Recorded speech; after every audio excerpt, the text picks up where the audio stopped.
Hello and welcome to Becoming Abundant podcast. I am your host, Anna Maria Jinga, and this is our side of the internet where we get to speak about true abundance, personal authority, emotional optimization, and the pure power of alignment, all while living in the presence and guidance of God Himself.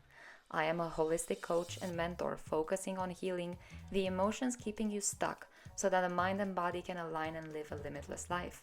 We all have a mission and a purpose, and I am here to help you unchain from what's been holding you back to actually live in your full potential. Think of it as transformative triggering in the best possible way. The time has come to live a life you love. Let's dive in. Hello, my darlings, and welcome to this week's podcast. I am your fabulous coach, mentor, and host of this whole space of the internet, Anna. And I'm very excited to dive into a very, very fun subject for this week. And that is called body, mind, and emotions. Now, before we dive into all of that, I do have some fun things to share. Yes, for those that watch me on YouTube, I just needed to have my microphone higher because I am a tiny little human. I actually wanted to share some of the beautiful responses I've got from you guys on our previous episode's homework, which was what does becoming abundant feel like to you and mean to you? And some of the messages that I got were like so heartwarming. Becoming abundant for some of you guys means joy, excitement, true alignment. I heard someone say, and I was like, yeah, I feel that. It meant that life is happening for me and not to me. It meant that I'm more in control of how I show up. It meant I'm reading stuff now. Yes. It meant that we live in a higher frequency of emotions. And I'm like, oh, that is perfectly described because whenever we are in true alignment with what becoming abundant actually means to us, we are in that space of, actually, a mentor of mine calls this the God zone. We're in that space of heaven on earth. We're in that space of, I am truly blessed and I feel it. We are in the space of, I feel the connection inward with God and with the whole creation. And it's just freaking amazing. So thank you so much for sharing so many beautiful aha moments from just my introduction episode. And that was really exciting because I wasn't expecting so many of you, one, to listen to this, two, to be so moved by just an introduction, and three, to be so supportive of this whole new chapter that's unfolding, both for myself, but also for you, for all of you being here. So thank you for that. Thank you for also taking the homework very seriously and sending all of your beautiful responses and reactions to that whole 13, 14-minute episode. So thank you. I love you. You guys rock. Now, let's dive into our episode and our topic: body, mind, emotions. As some of you may know, I'm a big fan of understanding our emotions and becoming the masters of our thoughts, of our emotions, of how our body reacts and responds.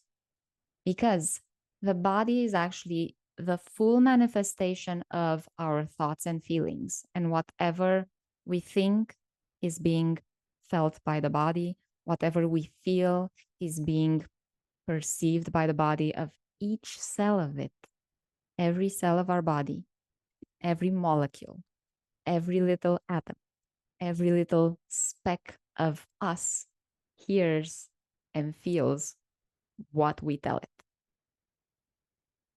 I'll let that sink in for a moment. Because can you imagine how much your body takes all the crap that you're telling yourself literally and is like, I do not matter. I am not worthy. I do not belong here. I don't do this or that, or no. All of that goes within ourselves, and then our cells react and respond and multiply with the frequency of that. So, in order to have what we want in life, in our experiences, we actually need to think of it first, then to feel it. And after that, we get to experience it in our reality here. Because, yes, everything is energy. And also, we are the masters of our energy. We are the masters and we have authority over all of this creation and energy. I'll get into that a little deeper into a future episode. But for now, just know that we as human beings are in charge of our life. We are the masters of our emotions. We are the masters of our energy, and we get to create more energy that aligns with us. So think of that. Second thing to let sink in. If we are the masters of our emotions and our energy, what kind of energy are we putting ourselves through? What kind of energy are we allowing out into the world as our energetic blueprint? When you walk outside, how strongly do people feel you? Do you smile enough? Do you love yourself enough? Or are you just an automation showing up day after day after day in the same frequency with the same uncleaned blueprint, expecting miracles to happen when there's so much clutter around? That's the second thing to let sink in. Another thing that I want to point out is an example. In order for us to have what we want in life, we actually need to start thinking about it first, then feel it. And only after that do we actually get to take actions towards it. So, first and foremost, it's the energy, then the thought, then the feeling, and then the action. So, if it doesn't happen in that order, you're not going to see reality changing for you. Here, I'll give you an example, and this is where I wanted to anchor another fun thing in. Let's say you want to go somewhere, either walking or driving. And in order to go there, we cannot just think it and poof, we are there. There's no poof. We have not yet invented teleportation for human consumption. Maybe it's somewhere in NASA, somewhere hidden in whatever files they have there. But it's not accessible for us. So because that is not accessible, we need to first think of, I want to go to the store. Then I will feel the energy of, okay, I will go to the store. I'll grab my keys or I'll grab my bag and I will go towards the car or to the bus or to walk towards the store. And then we get to put in the action. So first we think, I need chocolate from the store. Second, I feel, okay, we've made the decision. I'm feeling the decision in my body. And only then we start to actually take steps towards the store. How would it be if we jumped steps, just suddenly found ourselves in the car driving with, where am I going? How would that be? It's the same thing when you want to start creating some form of change in your life.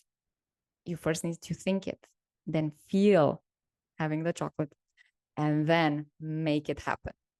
And whenever we're in the space of following the sequence of thought, feeling, action, we get to talk next about the frequency of the feeling. Because whatever the frequency of the feeling actually is, that's what it results in your reality. Now think about it. You want to go to the store to get your chocolate. You thought about it, but the feeling is of guilt, "Ugh, I shouldn't go to the store to get chocolate because I'm going to eat the whole thing. I have no self restraint." Remember what we were talking at the beginning of the episode about what kind of emotion we allow in our body? What would that emotion do to you? You are taking the action because, okay, I want to go to the store. I want to get a chocolate and I will feel guilty about it, but I'm still going to get it because I know I'm going to feel worse if I don't get it. So, no self restraint, no self love either. We're just doing the thing because, okay, I'm going to do it anyway because I want to love myself, but I'm going to feel guilty through the whole thing. This is the third let's think about it part of the episode, which is emotions have frequencies. Now, while I won't be going too deep into the frequencies and numbers and what's going on in our bodies when we do have all these types of emotions and so on, I do want to teach you briefly about how to understand the emotions in the body. But I do feel like there's a lot to unpack. And most likely, I'll be doing a type of masterclass for us to dive deeper into the subject. But for now, we're going to work with a couple of emotions just as examples so you can have something to start working with. Whenever we have these emotions that have been ignored or repressed for a very long time, we do tend to have them manifesting in our bodies. And also, besides our bodies, they get to also be manifested into our mental processes. And then they get to turn into these chronic imbalances that start affecting our lives, our habits, our ways of thinking, because we tend to go into the automation part of life. Let's just get through it and that's it. That's not the best way to approach it because when ignored for too long, emotions tend to store up negative low frequency in the body. When that happens, the hardest way to help it's from the outside in. Why I'm saying that? It's like trying to put a band-aid on your thyroid, for example, when you have higher functioning or lower functioning thyroid. It will do little to nothing. So when these chronic imbalances happen and we see results in our life that create certain patterns that keep happening, both in our health and in our way of thinking and in our way of doing things, in our way of feeling emotions, in the emotions that we get to feel more often, then the hardest way to help all of this is from the outside in. That's why sometimes there are certain treatments or approaches that do very little for our chronic imbalances. I'm not saying acute, medicine has a big place in humanity. But the chronic part most times is affected by the emotions that we are repressing. So, when we do dive into the understanding of what happens when the emotion is felt, what happens behind the imbalance, what happens in our bodies, and where are the emotions felt in our bodies, then we get to work with the emotion itself and we get to raise it because every emotion has a counter emotion that can help it. Same as every emotion can have a counter emotion to hinder it. Another thing to let sink in. So whenever we have these kind of emotions in our bodies that tend to materialize as imbalances, you will feel certain things happening. Let's take two low frequency emotions that are quite common, honestly, in most of my clients, in lots of people I work with, even in researches I've done in certain communities. These two emotions are two of the biggest, most impactful low frequency emotions that tend to create that downward spiral, that limiting nonsense. Let's call it nonsense, shall we? So, these two emotions are anger and shame. The opposite of anger and shame are worthiness for shame and peace for anger. So, whenever we feel anger, let's go with that. Anger is my favorite one because I've lived in that emotional home for many years. I've learned how to get out of it because I've understood what was behind the anger and how to work with it.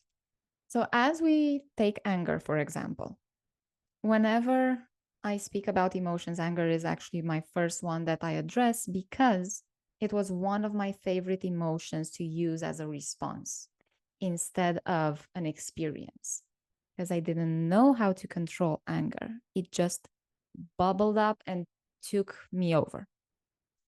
That's why growing up, I had quite some digestive issues, liver problems, all of that. Because whenever we speak about anger, anger affects our nervous system directly. It is a fire that burns inside of our body. It is a cycle of trigger and explosion. It's the kind of frequency that feels unseen and wants to expand, to explode. And when it explodes, it just takes over everything. So, some of the organs, for example, that are affected by this emotion are the stomach, the small and large intestines. The spleen is slightly affected, all the digestive part, because whenever we feel anger, we do not allow for something to be digested. We do not have the patience to let something go through us and out of us. We hold on to it as if it resembles our identity. We hold on to the lie that we were told. We hold on to a story that we've heard, and we allow for that to become our identity because it triggered something inside of us that wasn't seen. Now, as anger is felt that way in the body, in the mind, it also affects our way of perceiving things.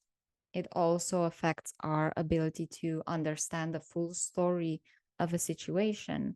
And as Chris Voss mentions in one of his beautiful podcasts about how we dumb ourselves down 30% whenever we are in a low frequency. Anger is one of the biggest low frequency emotions to take hold of our mind. You probably heard that saying that says, you've been blinded by anger. Yes, it blinds you, it dumbs you down, it shrinks you because you're trying too much to burn things, to be seen. So, whenever that happens, the following emotion that may or may not be felt is shame. And whenever we have these two emotions of anger and shame, they get to live in our body as a box, an armor that constantly squeezes us, that doesn't allow us to feel any kind of limitlessness and growth. It feels like we are not seen, we are not heard, we are not worthy. So when these kinds of emotions happen, we go into the never ending cycle of, you're not worthy. I'm going to get angry because I'm not worthy. You are not useful. I'm going to get angry and I'm going to feel ashamed because I don't feel useful. These are just stories. Because the opposite, the counter emotions, the opposite emotions that we get to feel when we feel anger, the opposite is peace.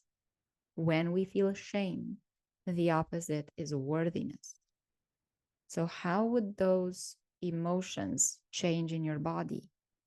Peace in your body will give your nervous system a break. Peace in your body will give your brain time to breathe. peace in your body, will release your cells from holding on to that capsule of armor of nothingness. Then we go into worthiness. Worthiness gives you faith. Worthiness gives you hope. Worthiness heals the body from the inside out in order to align to that frequency of I'm at peace and I'm worthy because I am here, because I am a child of God, because I matter, because I wouldn't have been born in this day and age if I didn't have a mission to do something to change someone's life or day or presence.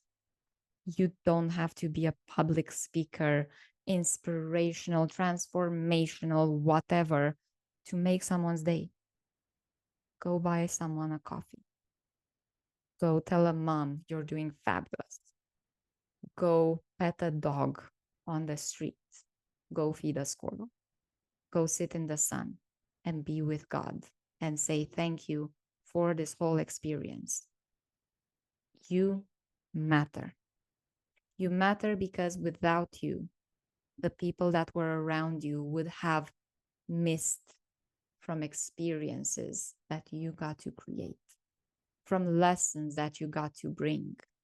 So the fact that you're here means that you matter, you are worthy, you are important.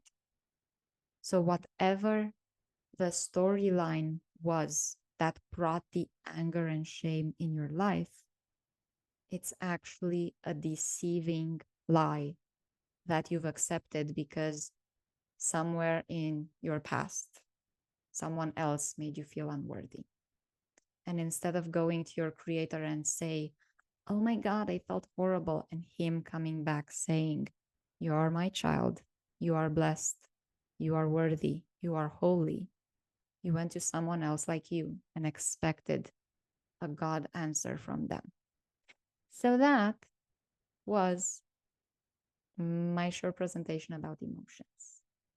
Whenever we're going to talk in coaching experiences, in mentoring episodes, in any kind of topics that I will bring here, I'm going to share more about this because it's a giant topic that we can dive into it for honestly days on end without stopping.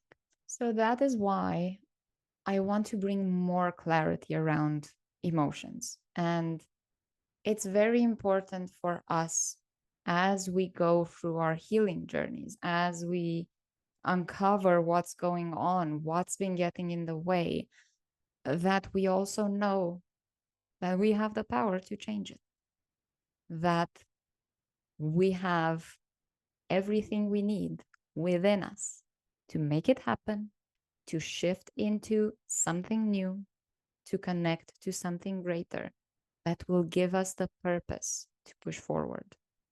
With that being said, the homework for today's episode is think of what is one emotion that you constantly go to on a day-to-day basis. Maybe not day-to-day. Maybe you have better days, lower days, but as a consistent basis. Think of the emotion that's kind of getting in the way that you would like to control it. And then think of the opposite emotion, such as I'll give you a quick list of emotions: anger with its counter emotion, peace; fear with its counter emotion, courage; grief with its counter emotion, joy; anxiety with its counter emotion, calm; guilt with its counter emotion, forgiveness; shame with its counter emotion, worthiness; resentment with its counter emotion, acceptance; frustration with its counter emotion, contentment; jealousy with its counter emotion, trust; doubt with its counter emotion, confidence; hatred with its counter emotion, love; and envy with its counter emotion, gratitude. So those are kind of the main things to think about. What low frequency emotion am I feeling? How can I create more space for the positive emotion to be more in my life? So that was our episode. Thank you so much for joining us. It has been an absolute pleasure walking with you through this little example of how to understand life from an emotional perspective. And my loves, enjoy your homework. Make sure you follow me on I Am Becoming Abundant. Make sure you email me your answers at info@becomingabundant.net. Make sure you follow me on YouTube on I Am Becoming Abundant. Make sure you hang around because, by the way, next week, actually, this Sunday, as it's going to be September 1st, we shall be starting our 30-day challenge of living a life more in abundance, as becoming abundant becomes your way of life. I'll share more on my Instagram. I'm very excited for you guys to explore your own journey of becoming abundant. And until next time, be blessed. May you have mercy, peace, and love be multiplied to you. And I'll catch you on the next episode. Bye.